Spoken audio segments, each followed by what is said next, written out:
কোথাও উঠে গেছে বিটুমিন, কোথাও সৃষ্টি হয়েছে ছোট বড় গর্তের। ভাঙাচোরা এই আঞ্চলিক মহাসড়কটি দিয়ে ভোগান্তি নিয়ে চলাচল করছে যানবাহন। বেহাল সড়কের এই চিত্র ৬১ কিলোমিটার দীর্ঘ খুলনা সাতক্ষীরা ভোমরা বন্দর আঞ্চলিক মহাসড়কের।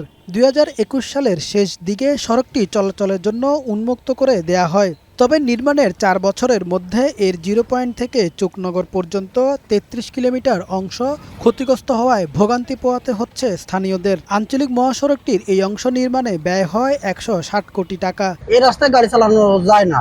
আমরা খুব ভোগান্তিতে আছি এই রাস্তার জন্য। এদিকে সড়কটিতে চলাচল নিরাপদ করতে সংস্কার কাজে হাত দিয়েছে সড়ক ও জনপথ বিভাগ। তবে বিটুমিনের পরিবর্তে ইটের সোলিং ব্যবহার করায় ক্ষুব্ধ যাত্রী ও চালকরা। পিসি রাস্তায় ইটের কাজ করে কখনোই সম্ভব না।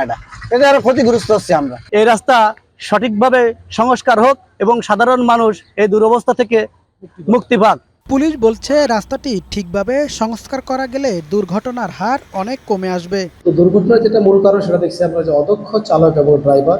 এক্ষেত্রে আমরা নিয়মিত প্রসিকিউশন দাখিল করতেছি এবং যানজট নিরসনে হাইওয়ে পুলিশ নিয়মিতভাবে কাজ করে যাচ্ছে। তবে সড়ক ও জনপথ বিভাগের নির্বাহী প্রকৌশলী জানালেন, শিগগিরই সড়কটিতে স্থায়ী মেরামতের কাজ শুরু হবে। কাজ করার জন্য আমরা অলরেডি ওয়ার্ক অর্ডার দিয়েছি এবং এরা আগামী মাসের মাঝামাঝি থেকে কাজ শুরু করবে। দ্রুত আঞ্চলিক মহাসড়কটি পূর্ণাঙ্গ সংস্কারে প্রশাসন কার্যকর ব্যবস্থা নেবে, এমনটাই প্রত্যাশা স্থানীয়দের। কামাল উদ্দিন, বৈশাখী সংবাদ।